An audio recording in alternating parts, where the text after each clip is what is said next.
The day. I am beginning to learn that life-altering news is often like a premature birth, ill-timed, catching someone unaware, emotionally unprepared, and often where they shouldn't be. I am missing a math test. Even though Papi will get in a taxi upon arriving, I skipped my last 2 periods so I could wait at the airport. I'll make up the exam tomorrow, I convinced myself. Papi's homecoming, for me, is a national holiday, and I don't rightly care that he's going to be livid. He reminds me once a week he pays too much money for my fancy schooling, for me to miss or fail classes, but he shouldn't fuss since I'm always on honor roll. I also know Papi will be secretly elated. He loves to be loved. And his favorite girl, waiting at the airport with a sign and a smile. What better homecoming? It's been 9 months since last he was here.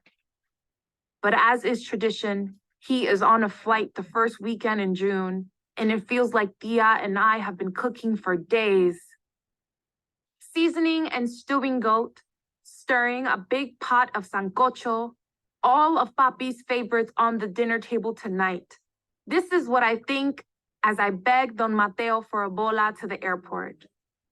He works in a town right near the airfields, so I know he's grumbling, only because, like his rooster, he's ornery and routinized down to every loud crow.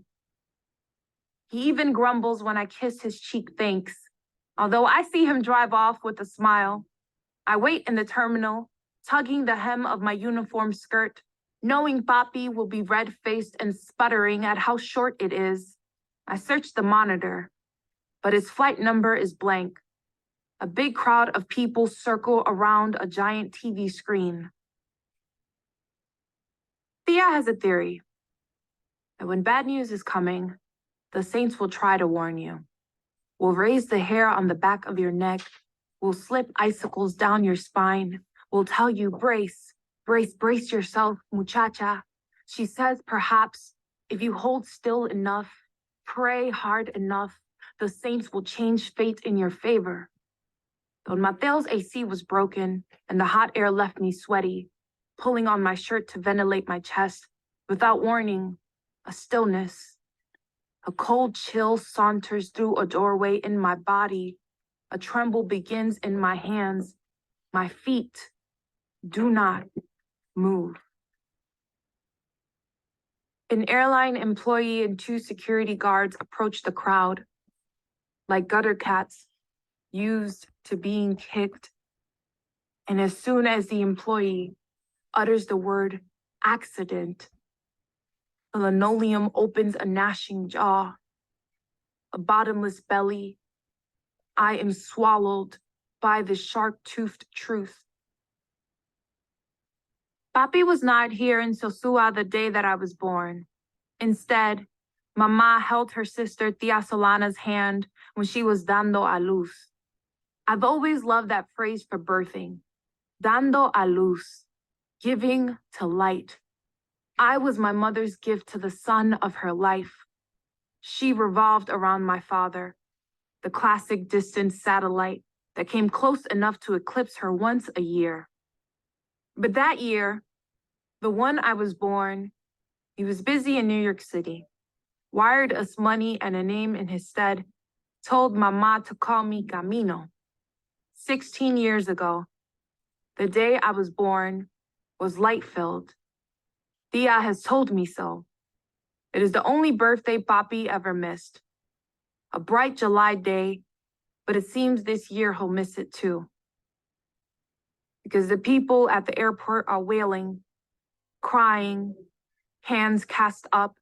It fell, they say. It fell, they say. The plane fell right out of the sky. It's always been safer to listen to Papi's affection than it is to bear his excuses. Easier to shine in his being here than bring up the shadow of his absence. Every year for my birthday, he asks me what I want. Since the year my mother died, I've always answered, to live with you in the States. I've heard him tell of New York so often, you'd think I was born to that skyline. Sometimes it feels like I have memories of his billiards, Theo's Colmado, Yankee Stadium, as if they are places I grew up at and not just the tall tales he's been sharing since I was a chamaquita on his knee. In the fall, I start senior year at the international school. My plan has always been to apply to and attend Columbia University. I told Papi last year this dream of pre-med at that prestigious university in the heart of the city that he calls home, and he laughed. He said I could be a doctor here.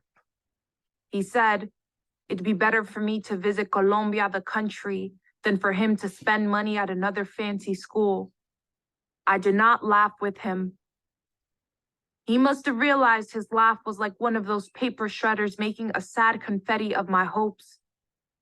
He did not apologize. It is a mistake, I know.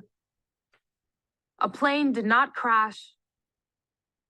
My father's plane did not fall. And if a plane did fall, of course my father could not have been on it. He would have known that metal husk was ill-fated. Tia's saints would have warned him. It would be like in the movies, where the taxi makes a wrong turn, or mysteriously the alarm does not go off, and Papi would be scrambling to get to the airport only to learn he had been saved. Saved. This is what I think the whole long walk home. For 4 miles, I scanned the road and ignored catcalls. I know Don Mateo would come back to get me if I called, but I feel frozen from the inside out. The only things working are my feet moving forward and my mind outracing my feet. I create scenario after scenario. I damn everyone else on that flight, but save my father in my imagination. I ignore the news alerts coming through on my phone. I do not check social media. Once I get to my callejon, I smile at the neighbors and blow kisses at Viralata. It isn't true, you see. My father was not on that plane. I refuse. Papi boards the same flight every year. Tia and I are like the hands of a clock. We circle our purpose around his arrival. We prepare for his exaggerated stories of business people who harumph over tomato juice and flight attendants who sneak winks at him. He never sleeps on flights. Instead, plays chess on his tablet. He got me one for my birthday last year. And before he boarded his flight this morning, we video chatted. They're saying it's too early to know about survivors. I am so accustomed to his absence that this feels more like delay than death. By the time I get home, Tia has heard the news. She holds me tight and rocks me back and forth. I do not join her in moaning, I am stiff as a soiled rag that's been left in the sun. Tia says I'm in shock, and I think she is right. I feel just like I've been struck by lightning. When a neighbor arrives, Tia lets me go. I sit on el balcón and rock myself in Papi's favorite chair. When Tia goes to bed, I go stand in front of the altar she's dedicated to our ancestors. It's an old chest covered in white cloth that sits behind our dining room table. It's one of the places where we pray and put our offerings. I sneak one of the cigars Tia has left there. I carefully cut the tip, strike a match, and for a moment consider kissing that small blue flame.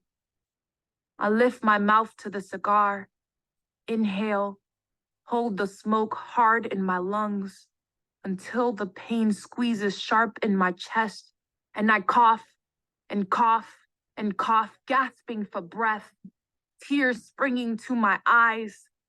I rock, rock, rock until the sun creaks over the tree line. I listen for the whine of a taxi motor, for Papi's loud bark of a laugh, his air-disrupting voice, saying how damn happy he is to finally be home, knowing I'll never hear any of his sounds again.